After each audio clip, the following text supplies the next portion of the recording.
होता है। तो प्रेस बायोपिया से डिफेक्टेड जो पर्सन होता है उसको ना तो नज़दीक के ऑब्जेक्ट साफ दिखते हैं ना तो दूर के ही साफ दिखते हैं, मतलब उसको दोनों टाइप का डिफेक्ट रहता है।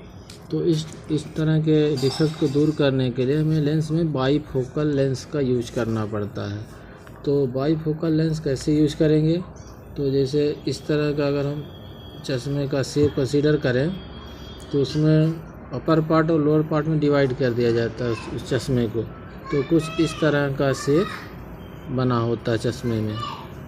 तो ये जो अपर पार्ट होगा और ये लोअर पार्ट, तो जो अपर पार्ट होता है वो दूर के चीज़ों को देखने के लिए यूज़ किया जाएगा जब हमें दूर देखना होगा कहीं पे, और जो लोअर पार्ट बचा है उसको नज़दीक की चीज़ों को देखने के लिए यूज़ किया, जैसे किताब पढ़ना हो। तो इस तरह से दो पार्ट में डिवाइड करना पड़ता है हमें। तो अब दोनों तरह के डिफेक्ट को दूर करने के लिए हमें लेंस भी इसी तरह यूज करना होगा। तो दूर की चीज़ों को देखने के लिए हमें अपर पार्ट में कॉनकेव लेंस का यूज करना पड़ेगा।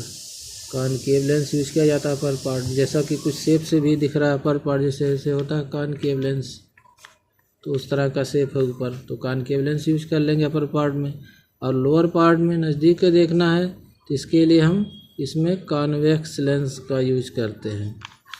तो कॉन्वेक्स लेंस का यूज, अब नीचे देखने में भी क्लियर कुछ लग रहा है शेप से कि ये इस तरह का कुछ पार्ट है, तो जो कि कॉन्वेक्स लेंस होता है। तो कॉन्वेक्स लेंस का यूज कर दिया जाएगा नज़दीक, जैसे किताब पढ़ना होगा।